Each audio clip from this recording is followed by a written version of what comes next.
Nicolas Lambert, bonsoir. Bonsoir. Bienvenue dans le labo. Avenir radieux, une fission française et le deuxième volet de votre trilogie théâtrale bleu, blanc, rouge sur les coulisses des trois grands secrets d'État français, le pétrole, le nucléaire et l'armement.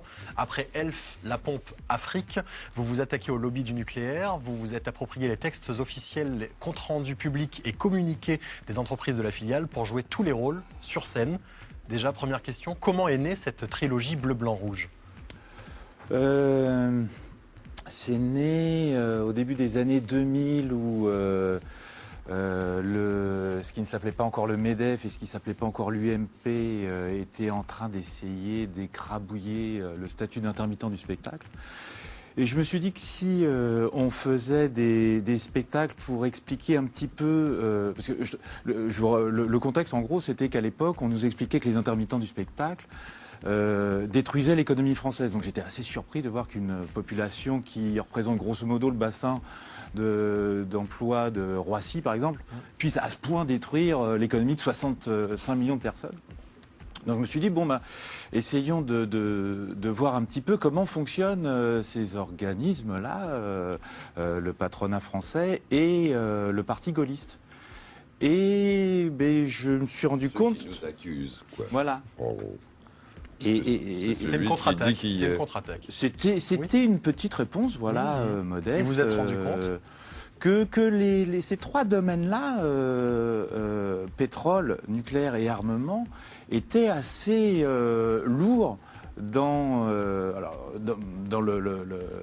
la fabrication de cette République et du coup du parti historique de cette République, le parti gaulliste, qui est au pouvoir depuis quand même un bon bout de temps.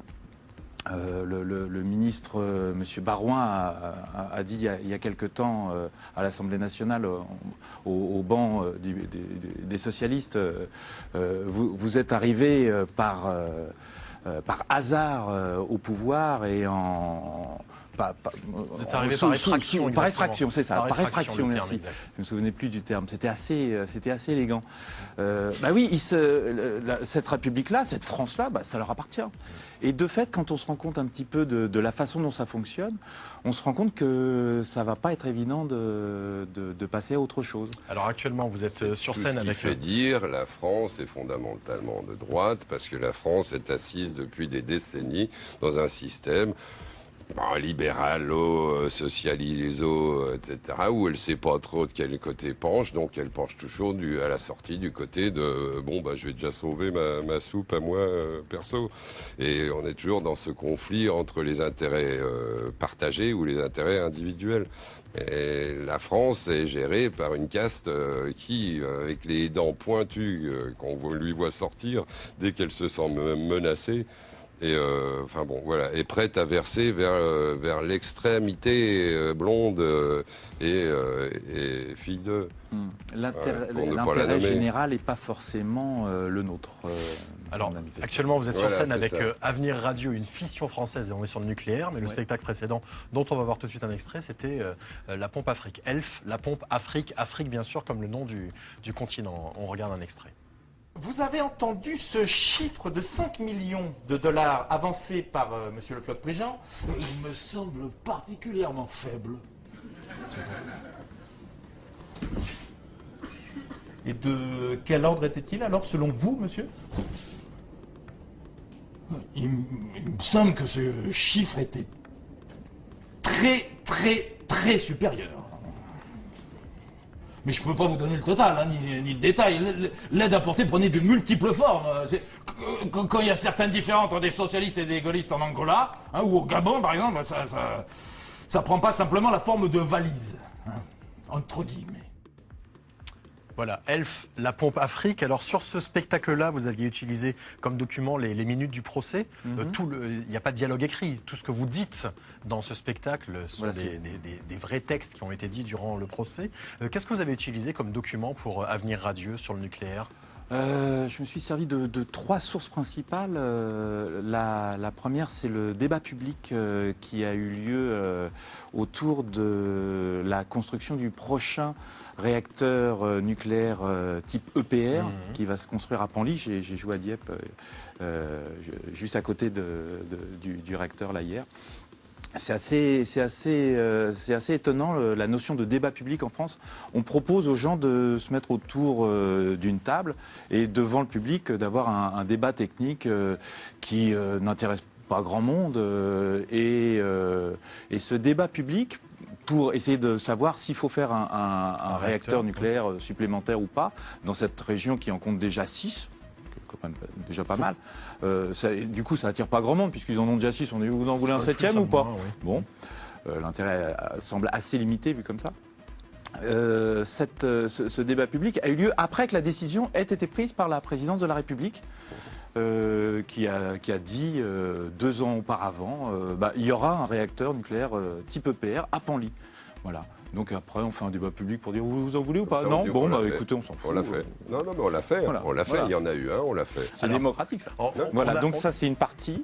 La deuxième partie, est constituée de plein de discours que je suis allé retrouver de la 4e République et de la 5e République. Et la troisième partie, c'est une interview qu'a donné un monsieur assez important dans cette histoire-là, qui est monsieur Pierre Guillaumat, qui a été administrateur général du commissariat à l'énergie atomique, qui se trouve être aussi l'homme qui a créé et dirigé l'entreprise ELF, pour les besoins de la 5e République, et pour les besoins de son financement, et pour les besoins du financement du parti gaulliste.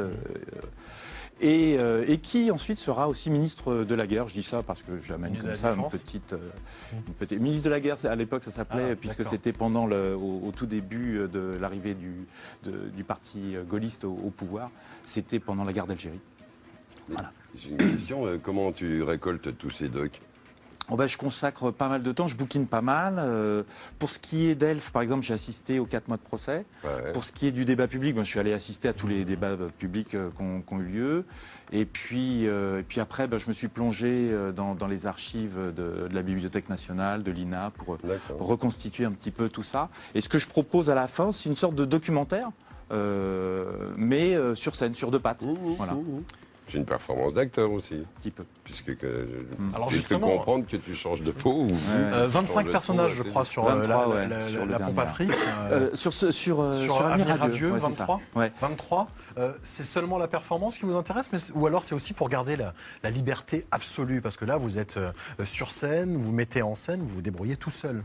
Oui, c'est aussi un désir tant qu'à faire d'être sur scène, autant me faire plaisir. En l'occurrence, c'est vrai que c'est très agréable de jouer plein de personnages. J'ai eu le plaisir de voir Tom Novembre dans ces années 80, 6, où il a interprété tous les personnages sur la scène du Splendide. Et voilà, c'est vrai que c'est très goûtu pour un comédien de faire ça. Ouais. La mise en scène, parce que je fais ça parce que j'ai assisté à ce que je raconte. Donc c'est facile pour moi de dire voilà, à un moment donné tu vas là, tu te mets là, etc. Alors ce qui est amusant, c'est que vous ne le faites pas droit, c'est-à-dire que vous apportez de la subjectivité dans votre mise en scène. Là, dans l'extrait qu'on a vu par exemple, la réponse du prévenu face au juge, elle n'était peut-être pas jouée comme ça et n'a peut-être pas déclenché hilarité dans la salle. Ah si, il se trouve que parce que alors là c'est le comble du cynisme. C'est tellement grossier que c'est drôle, quoi. Ça en devient drôle.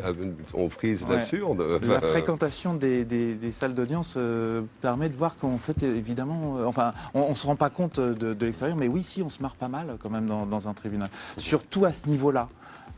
Effectivement, la personne que j'interprète là, qui est Alfred Sirvin, n'hésitez pas à balancer de temps en temps des petites bombes qui déclenchaient une réaction et dans la salle et dans le... Comme au théâtre, du coup, un tribunal, il y a vraiment ça. Les avocats sont quelque part, par leur faconde ou leur style, des espèces d'acteurs de tribunaux. J'ai découvert ce que ça voulait dire que ténor du barreau avec certains avocats. C'est vraiment des gens qui, au tribunal aussi, les gens ont des micros. J'ai vu des avocats qui prenaient le micro. Alors, monsieur d'un seul coup, la salle d'audience tremble. Là, puis ils ont des costumes, une scène, on se lève quand ils arrivent, on n'applaudit pas. Non, ça se fait pas. Vous avez fait donc le pétrole, le nucléaire. Le 3e volet de la trilogie, ça va être l'armement. Vous avez déjà commencé à travailler sur ce 3e volet, qui est quand même un volet assez lourd. Ouais, je réunis la documentation en ce moment. Vous avez déjà une idée de la trame? En général, j'en ai une quinzaine, à la fin j'en ai une centaine, et puis après il faut en garder de quoi faire 2 heures de spectacle. Le gros du boulot, c'est surtout d'élaguer, quoi. Ça veut dire que ce troisième volet de la trilogie sera prêt quand? Je sais pas, 2 ans, 3 ans, je sais pas.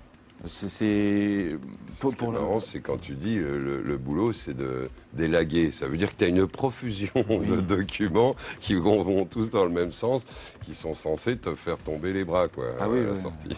Ouais. Et vu qu'on est dans la performance, on peut imaginer que dans 4-5 ans, on est un jour la trilogie jouée d'une traite, comme la trilogie Star Wars, par exemple. Non, mais comme Colbert a exactement, son Terre du Soleil, ou ses Enfants du Soleil. C'est vrai que là, Tu pourrais. Oui, on peut. L'idée, c'est de faire effectivement une petite série qui permet de piger dans quelle république on fonctionne. Ouais. Merci beaucoup, Nicolas Lambert. J'invite les gens à voir la pièce La Pompe Afrique. J'ai pu la voir moi sur le web. Elle a été diffusée par France Pro. Voilà, donc vous tournez toujours avec Elf, La Pompe Afrique, et avec Avenir Radieux. Ouais. Donc Nicolas Lambert est dans toute la France. D'ailleurs, on a eu du mal à le caler parce que il est souvent par Mons et par Vaux à travers toute la France. En tout cas, on était ravis de vous accueillir. On voulait absolument parler de